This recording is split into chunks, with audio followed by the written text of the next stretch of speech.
Hello everyone, I'm Jeffrey Roger Kelly and this is my horsemanship channel. And what I do too is I put on some pictures of wildlife on my channel, birds, who knows what, you know, because you're riding out in the fields or wherever, you may see some birds, you might see some moose, you might see some deer, fox, and I go on trips, so yeah, all that stuff. And this is my rig. I'll show you the whole rig. It's a 3500 Dodge Dually 2003 model, and this is my trailer. It's a Sooner horse trailer. Okay, I'm going to talk to you today about whips and I find them very important. Whips, buggy whips, cattle sticks. Okay, this is a jockey stick. So jockeys use these in the race. So when they're going to use a whip in a race, for whatever reason, they may not use it to hit the horse. They may just use it to flag them, which we call flagging, or shaking it at them, or whoops, or making a motion, waving your arm at them. Now the racing commission, the stewards, everybody that's involved with racing will look at a jockey's whip. They'll see if it's kosher, if it's meets their standards for racing. Now the new rules are in racing are you can only hit a horse so many times. I think it's a good rule. And yeah, I'm gonna leave it at that. I think it's a good rule and things like that. Okay, 2 buggy whips, different colors. Okay, when I used to ride lots of young horses, I'd always ride them, and I picked this up years and years and years ago. I heard about a Texan that was riding horses up here in Canada, and he was riding them with 2 buggy whips. I thought it was crazy. I thought, what? 2 buggy whips? How does he hold everything, right?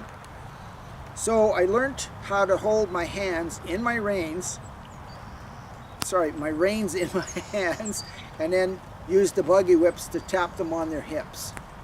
And then when I get them really going well for me, I mean, I do some crazy things on horses, so I'll take a buggy whip and I'll swing it, and then I'll swing this one, but I'll always hang on my reins while I'm swinging it, right? So what I'm trying to do is when I use 2 buggy whips, I'm asking for forward motion, and I'm asking that horse to go forward. Now, a lot of times at a racetrack, they'll use a buggy whip to get a horse in the starting gate, right? I don't want my horses that I've started or that I've rode to be scared of it, the buggy whips. I want them to know when they get tapped, I don't want them to get beaten. When they get tapped with the buggy whip, it means going forward. It means going towards you. It means if that person that's on the ground leading that horse into the starting gate, or that person on the ground and they're leading that horse into the horse trailer or stock trailer or a big horse van, and they get tapped on the bottom of the feet, or somebody kicks dirt at them, that they're not going to kick out. They're going to go ahead. They're going to move away from it, hopefully. As long as the person that's leading them or the person that's asking for the forward motion understands to help that horse direct their energy forward, and don't block the horse, right? That's a huge thing.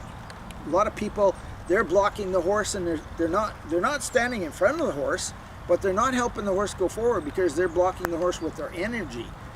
And it might sound crazy, and so be it, but they're blocking that, could block that horse with their energy. And if they have a lot of negative, unproductive energy, they could make that horse a real nasty animal. Hopefully that won't happen. And I'll talk about all these things that I'm talking about to you right now later on in my other videos that I'm going to, my other videos I produce for YouTube, so you guys can understand what I'm talking about. Okay, moving on. This is a cattle stick. It's stiff, it's hard. I like using them because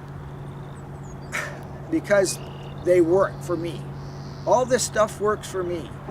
It doesn't matter. It does, I should say it does matter. It matters what you do, in the sense that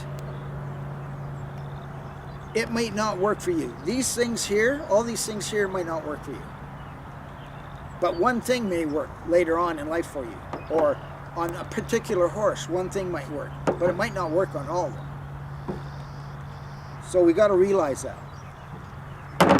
Okay, this is a whip. It could be a cattle stick. It's got a notch. It's got a piece of leather on the end that's all braided in, and this has got it's a flag. And it's just, you know, it's one of those industrial flags you get from watching those guys working on construction. I'm going to shake it. Okay, I use this on horses too, but it's got a plastic piece right here going through this little tarp.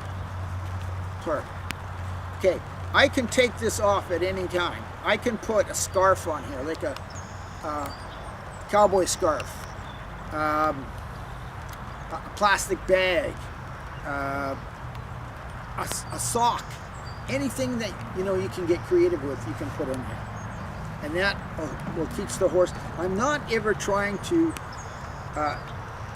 discourage the horse from movement. I'm trying to encourage movement in the horse.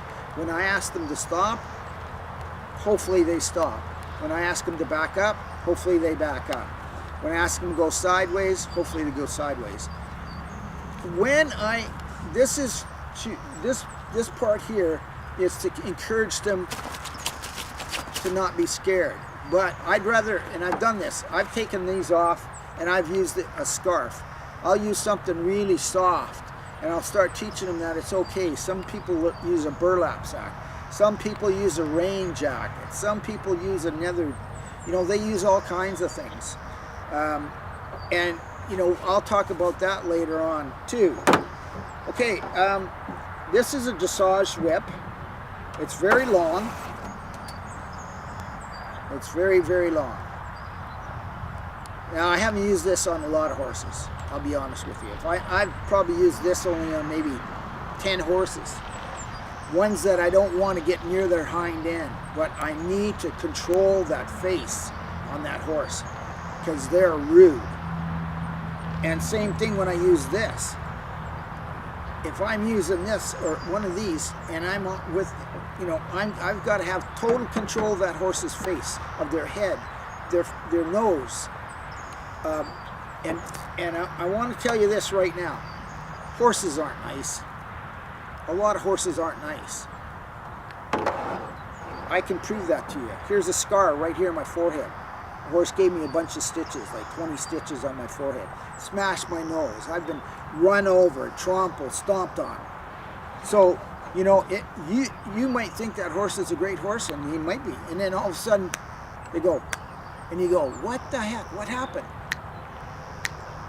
Yeah, what happened is somebody else might have beaten him, or somebody else causes some conflict in their being, in that horse's well-being, and now all of a sudden, horse is going to take it out on you, because you've dropped your guard.